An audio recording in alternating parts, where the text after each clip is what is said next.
Friends, welcome to my channel. Friends, अगर आपको मेरी वीडियो अच्छी लगे तो please like comment and share, और अगर आप न्यू आ रहे हो तो सब्सक्राइब भी कर देना।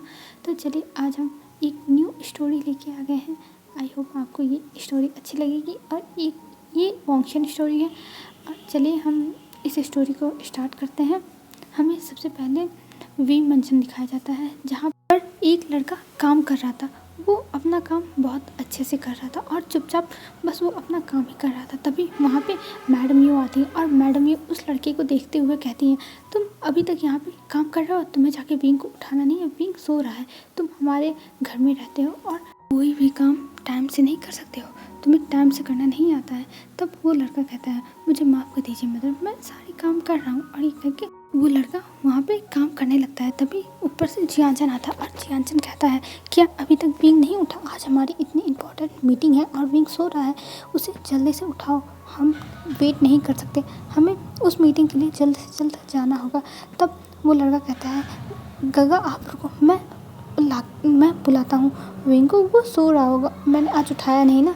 तब मैडम यू कहती है, तुम्हें अपना काम टाइम से करना चाहिए, तुम्हें पता था विंग की मीटिंग है तो तुम्हें उठा देना चाहिए था। तब वो लड़का कहता है, मुझे माफ़ कर दीजिए, पर मुझे नहीं पता था विंग की मीटिंग है और विंग ने मुझे कुछ बताया ही नहीं था। तब मैडम यू कहती है, हाँ तुम्हारा कुछ नहीं हो सकता, तुम बस ऐसे ही पड़े रहोगे इस घर में और पता नहीं कैसे तुम्हारी शादी मेरे बेटे से हो गई। मेरा बेटा इतना अच्छा है और तुम एक नंबर के नालायक हो। और ये कहकर मैडम वहाँ से चली जाती और हमें अब इस लड़के को दिखाया जाता है। ये लड़का जाता है रूम में और रूम में जाने के बाद वो विंग को सोते हुए देखता है और जाता है विंग के पास और विंग को उठाता है। और विंग पहले ना नुकुर कर रहा था कि वो नहीं उठेगा, उसे नहीं उठना है विंग, पर वो लड़का कहता है, नहीं विंग उठ जा, नहीं तो अभी मदर गुस्सा करेंगे और मदर मुझे डांटेंगे, उठो। तब विंग उठ जाता है और कहता है, तुम मुझे क्यों परेशान करते हो लान वांगजी, मुझे सोने दो। तब जो लान वांगजी था वो बोलता है कि मैं तुम्हें परेशान नहीं कर रहा हूँ, तुम्हारी मदर नहीं कहा है तुम्हें उठाने के लिए, और अगर मैंने नहीं उठाया तो वो मुझे डांटेंगी और मैं डांट खाना नहीं चाहता हूँ। तब विंग कहता है, फाइन, मैं जा रहा हूँ उठ कर। और ये कह के विंग वॉशरूम में जाता है और वॉशरूम से फ्रेश होकर और शावर लेके आता है और अच्छे से तैयार होता है और फिर नीचे आता है। और नीचे आने के बाद सब लोग बैठ जाते हैं डाइनिंग टेबल पर और वहाँ पे विंग, लान वांगजी, जियांचन और मैडम यू बैठे हुए थे और ये लोग अपना ब्रेकफास्ट कर रहे थे और बिजनेस की बातें कर रहे थे, पर उसमें लान वांगजी इंक्लूड नहीं था। वो कोई भी बातें नहीं कर रहा था, वो चुपचाप बैठ के खा रहा था, वो किसी से भी बातें नहीं कर रहा था। और इधर जियांचन और जो विंग थे वो दोनों एक दूसरे से बातें कर रहे थे। फिर हमें अब जियान मैंशन के बारे में थोड़ा बताया जाता है। यहाँ पर मैडम यू का पूरा शासन है। मैडम यू इस घर की हेड है और उनके बिना कहे एक पत्ता हिलता नहीं। और विंग एक ओमेगा है, पर वो एक अच्छा बिजनेसमैन है और वो जियान कॉरपोरेशन को आगे बढ़ाने में पूरी मदद करता है जियांचन की। और जियांचन उस कंपनी में काम करता है और विंग भी उसी कंपनी में काम करता है। और जो इनकी चीज़ें हैं यानली, उनकी शादी हो चुकी है, वो कभी कभी आती हैं यहाँ रहने के लिए। और ये लान वांगजी जो इनके घर में रहता है और वो भी काम करता है। ऐसी बात नहीं कि लान वांगजी कहीं जॉब नहीं करता, वो बस ऐसे नॉर्मली जॉब करता है और वो इस घर का काम भी करता है सर्वेंट्स के साथ मिलकर, क्योंकि लान वांगजी को इस घर में कोई इज्जत नहीं दी जाती। सबको पता है कि लान वांगजी का कोई नहीं है, उसके मॉम डैड की डेथ हो चुकी है और वो एक गरीब है। पर विंग की शादी ज़बरदस्ती हुई थी लान वांगजी से, वो भी फेमियान के कहने पे। फेमियान ने मरते समय कहा था कि विंग को लान वांगजी से शादी करनी होगी, जो एक ऑर्फनेज में रहता है। और विंग उनकी इसी लास्ट विश को पूरा करने के लिए वो लान वांगजी से शादी कर लिया। और मैडम यू तो लान वांगजी को चाहती ही नहीं थी, वो चाहती थी कि विंग की शादी किसी बड़े बिजनेसमैन के घर में हो और फिर विंग के जरिए उनकी कंपनी में ढेर सारे प्रोजेक्ट्स आए और उनकी कंपनी और भी बड़ी हो जाए। पर ऐसा नहीं हुआ क्योंकि फेमियान की लास्ट विश थी और मैडम यू भी फेमियान के लास्ट विश को नहीं ठुकरा सकती थी। और ये हमें बाद में पता चलेगा कि आखिर में ऐसा क्यों किया था फेमियान ने। और फेमियान का एक्सीडेंट हुआ था, उन्होंने मरते समय विंग से हॉस्पिटल में मरते समय विंग से लिया था प्रॉमिस की वो लान वांगजी से ही शादी करेगा, क्योंकि उन्हें लान वांगजी को ही विंग का अल्फ़ा देखना है, ये उनकी लास्ट विश थी। और पहले तो मैडम यू को ये बात ठीक नहीं लगी, पर वो नहीं कुछ कर सकती थी क्योंकि ये उनके लेट हस्बैंड की लेट हस्बैंड का बात था और ऊपर से विंग फमियान की बातों को कभी भी ओबे नहीं करता था, वो हर बात मानता था, इसलिए उन्हें करवाना पड़ा। पर अब मैडम यू को पता है कि इससे उनको फ़ायदा ही है, क्योंकि विंग यही है और विंग उनकी बेटी की हेल्प करता है और विंग बहुत ज़्यादा स्मार्ट है बिजनेस करने में, वो बिजनेस में नंबर 1 है। और इसी वजह से मैडम यू चाहती थी कि विंग उन्हीं की कंपनी में काम करे, और एक तरह से मैडम यू के लिए ये अच्छा ही सौदा रहा कि विंग यहीं रह गया, नहीं तो कहीं और जाता तो उसकी शादी मतलब कहीं और हुई होती, तब वो वहाँ की कंपनी संभालता और यहाँ की जियांट कॉर्पोरेशन को टाइम नहीं देता। तो पर ये चीज़ भी अच्छी है कि विंग उनके साथ उन्हीं के घर में रहता है और विंग को कहीं जाना भी नहीं पड़ा, क्योंकि लैन वांगजी ऑर्फनेज में रहता था और लैन वांगजी को कुछ नहीं है, इसी वजह से लैन वांगजी यहाँ रहता है। पर जो बाहर की दुनिया है वहाँ पे किसी को नहीं पता है कि विंग और लैन वांगजी की शादी हुई है। सब लोग यही समझते हैं जो विंग है वो एक सिंगल ओमेगा है और वो अपने भाई के साथ अपनी कंपनी संभालता है। अब मैंने इतना बता दिया, अब चलिए हम आगे स्टोरी में बढ़ते हैं। विंग और जियाचन वहाँ से ब्रेकफास्ट करके चले जाते हैं और इधर लैन वांगजी खड़ा होता है और वो भी जाने लगता है। तब मैडम यू कहती है तुम कहाँ जा रहे हो? तब लैन वांगजी कहता है वो मैं ऑफिस जा रहा था। तब मैडम यू कहती है हाँ ठीक है जाओ, और शाम को आते समय सब्जियाँ लेके आना, क्योंकि सब्जियाँ तुम ही लाओगे। तब जो लैन वांगजी था वो कहता है ठीक है मतलब मैं लाऊंगा, और ये कह के वो वहाँ से चला जाता है। अब हमें ऑफिस का सीन दिखाते हैं। ऑफिस में लैन वांगजी साइकिल से पहुंचता है और तब तक विंग और जियांजन पहुंच चुके थे और वो लोग अपने केबिन में जा चुके थे और लैन वांगजी अंदर जाता है और अंदर जाने के बाद वो जल्दी से लिफ्ट में जाता है और लिफ्ट में जाने के बाद वो अपने जहाँ पे उसका फ्लोर था वहाँ जाता है और वहाँ पे जाके जल्दी से अपने चेयर पे बैठ जाता है और लंबी लंबी सांसें लेने लगता है। तभी वहाँ पे नेहा सिंह आता है और नेहा सिंह जब देखता है तब कहता है क्या हुआ तुमको वांगजी, तुम ऐसा क्यों कर रहे हो? तुम आज फिर से लेट हो गए थे क्या? भागते हुए आए हो? तब लैन वांगजी कहता है हाँ वो घर का काम करने में मुझे लेट हो जाता है। तब जो नेहा सिंह कहता है अरे वांगजी तुम अकेले रहते हो तो चाहे करो घर का काम चाहे ना करो, क्या फ़र्क पड़ता है? और ऑफिस है, ऑफिस में जल्दी आया करो, नहीं तो बॉस तुम्हें पता है ना कितना गुस्सा करते हैं। बॉस तो सबकी बैंड बजा देते हैं, भले वो एक ओमेगा है लेकिन उनका ऑरा एक अल्फा की तरह है, वो सबके ऊपर गुस्सा करते रहते हैं। तब लैन वांगजी कहता है हाँ, और ये कह के वो अपना काम करने लगता है। और तभी वहाँ पे म्या आती है और म्या अपने आप को बहुत ज़्यादा बनती थी, वो बहुत ज़्यादा ही अपने आप को मतलब बहुत ज़्यादा ही अपने आप को ब्यूटीफुल समझती थी। और वो आती है और म्या एक अल्फ़ा है लेकिन वो एक गर्ल है, तो वो आती है लैन वांगजी को देखती है और लैन वांगजी को देखते हुए कहती है लैन वांगजी तुम फिर से लेट हो गए, तुम्हारी आदत कब सुधरेगी? तुम हमेशा लेट होते हो, मुझे तो समझ में नहीं आता कि आखिर में तुम्हारा माजरा क्या है कि तुम हमेशा ऐसे ही लेट होते रहते हो। तब लैन वांगजी देखते हैं और कहता है वो मुझे माफ़ कर दीजिए, मैं लेट हो गया, मैं कल से जल्दी आऊँगा। तब जो मैम थी वो कहती है तुम्हारा रोज़ का हो गया, मैं तो तुमसे परेशान हो गई हूँ और मैं तुम्हारा जो कंप्लेन है वो जाके CEO से कर दूँगी, और ये कह के वो वहाँ से जाने लगती है। तब लैन वांगजी कहता है प्लीज़ आप ऐसा मत करना, नहीं तो मेरी नौकरी चली जाएगी, और वैसे भी मैं आने की कोशिश किया था पर मुझे लेट हो गया, मुझे माफ़ कर दीजिए। तब जो मैम थी वो कहती है फ़ाइन मैं नहीं कहूँगी, लेकिन याद रखना तुम्हें कल से टाइम से आना होगा, नहीं तो तुम्हें पता है ना वेंचिंग मुझे भूलती है, और तुम्हें पता है कि वेंचिंग मैम से मैं कितना डरती हूँ, वो हमेशा डांटती रहती है और तुम्हारी वजह से मुझे डांट पड़ेगी। तब लैन वांगजी कहता है नहीं मुझे माफ़ कर दीजिए, मैं कल से टाइम से आऊँगा, और ये कह के लैन वांगजी अपना काम करने लगता है और वहाँ से जो मैम थी वो चली जाती है।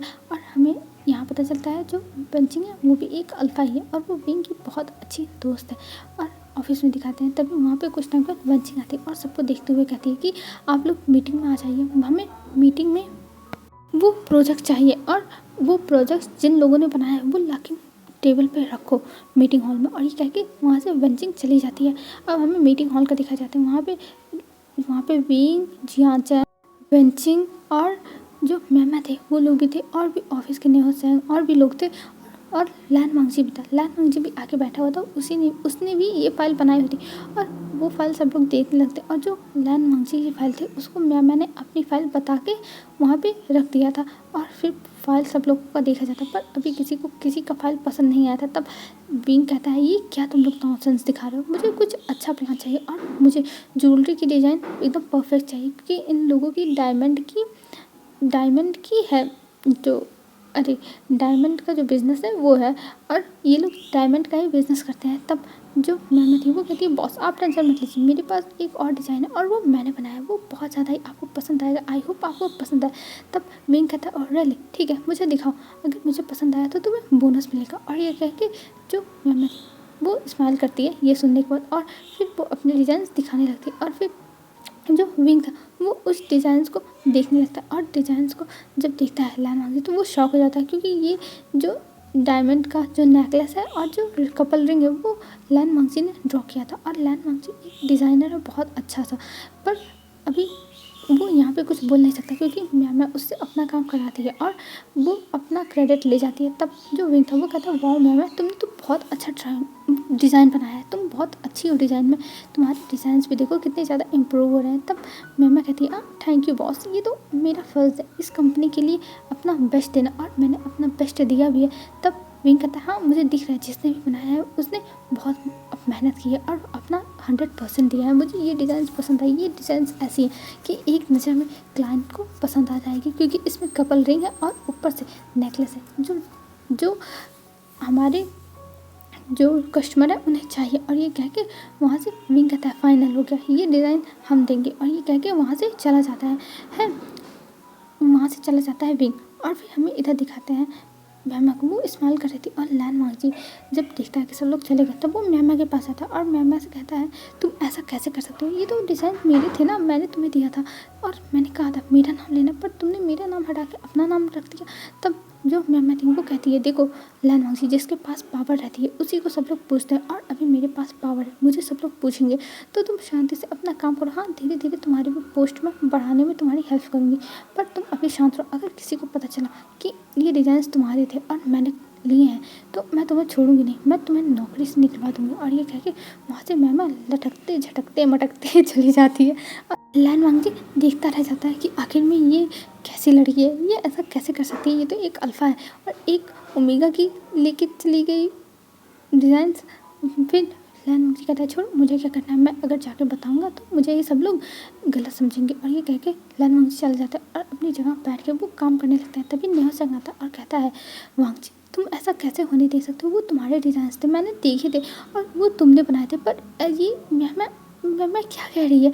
तब लैन वांगजी कहता है ओह नेहा संग जाने दो, इग्नोर करो, मुझे कोई फ़र्क नहीं पड़ता वो क्या बोलती है क्या नहीं बोलती, और मैं अभी इस सब बारे में कुछ नहीं सोचना चाहता हूँ, मैं ऐसे ही खुश हूँ और मुझे ये सब के बारे में कुछ नहीं सोचना है। तब जो नेहा संग था वो कहता है पर लैन वांगजी तुम ऐसा कैसे कर सकते हो, वो तुम्हारी मेहनत है, तुमने कितनी मेहनत से और कितने अच्छे से वो डिज़ाइंस बनाए थे, कितना ज़्यादा तुम्हें प्रॉब्लम हुआ था इंस्पिरेशन ढूंढने में और वो एक झटके में लेके चली गई तुम्हारा। तब जो लैन वांगजी था वो कहता है कोई बात नहीं, ऐसी कोई बात नहीं है, तुम उसे ले जाने दो, और वैसे भी वो मेरे डिज़ाइंस लेके गई है ना कि मेरा टैलेंट लेके चली गई है, और एक डिज़ाइन लेके चले जाने से उसके मेरा कोई टैलेंट नहीं लेके चला गया है, मेरी किस्मत में जो है वो मेरी ही किस्मत में रहेगा और ये टैलेंट मेरी किस्मत है, तो वो मेरी किस्मत से तो मेरी टैलेंट ले नहीं सकती है।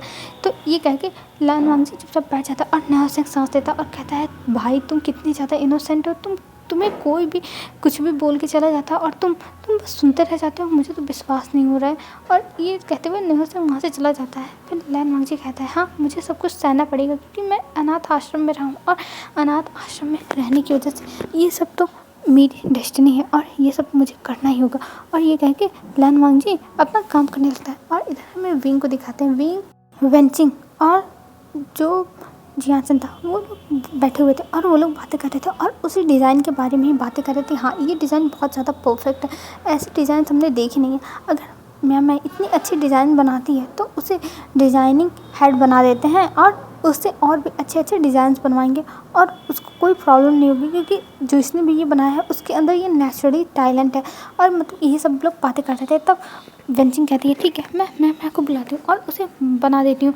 और ये कह के वो कॉल करती और मैमा को बुलाती और मैमा उठ के वहाँ से जाने लगती है। और लैन वांगजी ये सब देख रहा था, वो अपने सीट पे बैठ के ये सारी चीज़ें नोटिस कर रहा था, पर वो कुछ रिएक्शन नहीं देता, उसे इन सब चीज़ों में कोई इंटरेस्ट नहीं, कोई चाहे जहाँ जाए चाहे जो करे उसे कोई मतलब नहीं।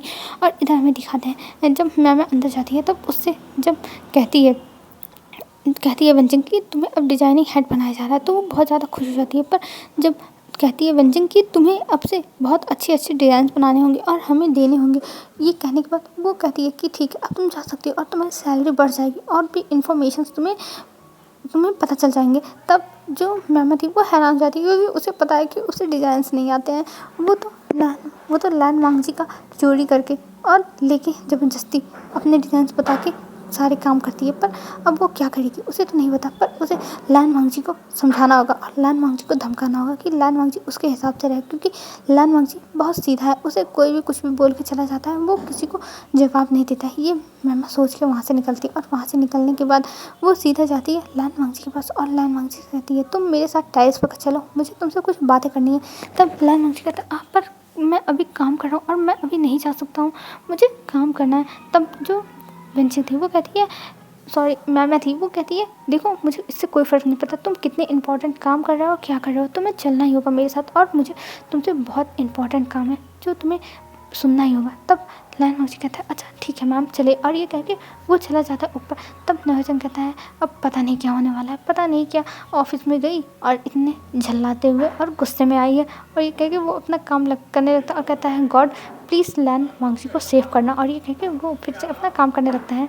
हेलो फ्रेंड्स, अगर कोई आवाज़ें आए, नॉइज़ है तो प्लीज़ यार इग्नोर करना, क्योंकि मेरे घर में पूजा है और मुझे अभी ही थोड़ा सा टाइम मिला है, तो इसलिए इसी में मैंने सोचा मैं रिकॉर्ड कर दूँ।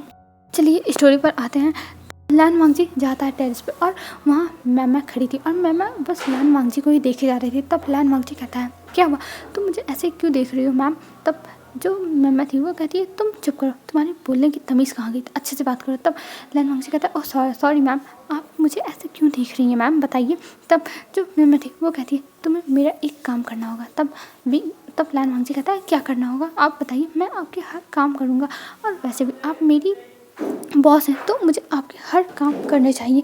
तब मैम कहती है हाँ यही होना चाहिए और ऐसे ही होगा, तुम मेरा हर काम करोगे। और ये कह के वो कहती है कि देखो आज के बाद तुम मेरे सारे डिज़ाइंस बनाओगे, अब से तुम्हें डिज़ाइंस बनाने हैं मेरे लिए, बस मेरे लिए, और तुम्हें मैं एक्स्ट्रा पैसा पे कर दूँगी। तब लैन वांगजी कहता है आप ये क्या कह रही हैं, आपने मेरी 2 डिज़ाइंस चोरी की, एक इससे पहले तब आपका प्रमोशन हुआ, फिर आपने एक चोरी कर ली इस बार, और फिर से आप कह रही हैं अब मैं आपके लिए हमेशा डिज़ाइन बनाऊँ, मैं ये नहीं करने वाला। तब मैम कहती है तुम ये नहीं करोगे, तुम कैसे नहीं करोगे, मैं तुम्हें इस नौकरी से निकलवा दूँगी और तुम्हें यहाँ से जाना पड़ जाएगा।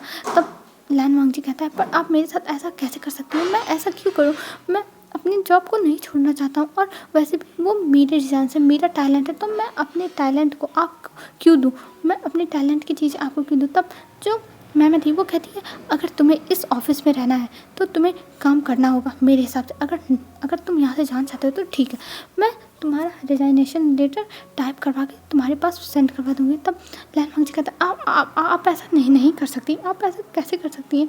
तब जो मैम थी वो कहती है देखो मुझे इससे कोई फ़र्क नहीं पड़ता तुम क्या सोचते हो क्या नहीं, पर यही होगा, मैंने जो सोचा है वही होगा, और अगर तुमने मेरी बात नहीं मानी तो तुम्हारे लिए बहुत बुरा होगा। मुझे पता है कि तुम बहुत गरीब हो, तुम एक ऑर्फनेज में रहते हो और तुम्हारे पास इतने पैसे नहीं है कि तुम अपना खर्चा चला सको, और इसीलिए देखो तुम्हारे पास एक अच्छी अपॉर्चुनिटी है कि मैं तुम्हें एक्स्ट्रा चार्ज कर दिया करूँगी, मतलब सैलरी के बाद मैं तुम्हें कुछ एक्स्ट्रा पैसे दे दिया करूँगी हर डिज़ाइन पर। तब लैन वांगजी कहता पर तब मैम थी वो कहती है मुझे कोई फ़र्क नहीं पड़ता, तुम्हें क्या लगता है, पर तुम्हें करना ही होगा, अगर तुमने नहीं किया तो देख लेना। तब लैन वांगजी कहता है मुझे सोचने का टाइम दीजिए। तब जो मैम थी वो कहती है हाँ सोचने का तो टाइम मैं दूंगी, लेकिन तुम्हें हाँ ही करना होगा, और अगर तुमने हाँ नहीं किया तो देख लेना तुम्हारे लिए बहुत बुरा होगा, और इतना बुरा होगा कि जितना बुरा तुम सोचे नहीं होगे। और ये कह के मैम वहाँ से चली जाती है, और इधर लैन वांगजी बस उसे देख रहा था और कह रहा था कैसी लड़की है, ये मेरे टैलेंट को अपना बता रही है, फिर उसके बाद वो कह रही है कि मैं उसका साथ दूँ, ये भगवान। और ये कह के लैन वांगजी अपना सर नोट करता है और फिर वहाँ से नीचे आता है, और नीचे आने के बाद वो आके अपने चेयर पे बैठता है, और जो मैम थी वो अपने केबिन से बस लैन वांगजी को देख रही थी और एकदम घूर रही थी, जैसा लग रहा था कि कोई ऐसा भेड़िया है जो खा जाएगा एक बेचारे चूहे को। तब ये चीज़ें देख रहा था नवचंद, और नवचंद कहता है क्या हुआ वांगजी, तुम ठीक तो हो ना, क्या मैम ने कुछ किया, तुम्हें मारा हो रहा तो नहीं, तुम्हें कुछ हुआ तो नहीं। तब जो लैन वांगजी था वो कहता है नहीं नवचंद ऐसा कुछ नहीं हुआ, तुम ऐसा क्यों सोच रहे हो। तब जो नवचंद था वो कहता है तुम्हें नहीं पता, ये कराटे में ब्लैक बेल्ट है और ये पीट डालेगी और प्लीज़ ये क्या कहिए मुझे भी बताओ, क्योंकि मुझे तुम्हारी हेल्प करनी है। तब जो लैन वांगजी था वो कहता है नहीं सर, अभी हम इन सब बारे में बातें नहीं करें, इन सब बारे में बातें नहीं करेंगे, हम यहाँ से ऑफिस से निकलेंगे फिर मैं तुम्हें सारी बात बता दूंगा। और वैसे भी इसकी धमकियों से मैं डरता थोड़ी ना हूँ, मैं इसे छोड़ूंगा नहीं। तब नवसन कहता है तुम चुप रहो, अगर इस मैम ने सुन लिया ना तो हम दोनों की नौकरी चली जाएगी और मुझे अपनी नौकरी से हाथ नहीं धुलना है। मुझे बहुत मुश्किल से ये नौकरी मिली है और तुम भी चुपचाप काम करो, क्योंकि तुम्हें पता है कि तुम्हें भी बहुत मुश्किल से नौकरी मिली है। तब लैन वांगजी चुप हो जाता और वो अपना काम करने लगता। और अभी भी जो मैम थी वो बस लैन वांगजी को घूर जाती, बस घूर रही थी और वो सोच रही थी लैन वांगजी तुम्हें मेरी बात माननी होगी और तुमने अगर मेरी बात नहीं मानी तो मैं तुम्हें छोड़ूंगी नहीं। और ये कह के वो एक स्मोक कर रही थी और ऊपर जो मतलब सीढ़ियाँ बनी थी वहाँ से कोई और भी लैन वांगजी को देख रहा था और बस कुछ सोच रहा था कि आखिर में इसके बारे में मुझे पता कैसे चलेगा। हेलो फ्रेंड्स, आज के लिए बस इतना ही। आई होप आपको अच्छा लगा होगा। आप लोग देख ही रहे होगा कितना नॉइज़ आ रहा है, तो मैं आज की वीडियो यहीं रोकती हूँ और हम कल मिलेंगे इसके नेक्स्ट पार्ट के साथ। और प्लीज़ आप लोग कमेंट्स करके बताना कि ये स्टोरी आपको कैसी लगती है। अगर आप लोगों को अच्छी लगी तभी मैं नेक्स्ट पार्ट शेयर करूँगी, नहीं तो मैं दूसरी स्टोरी स्टार्ट कर दूँगी। बाय बाय फ्रेंड्स, कल मिलते हैं।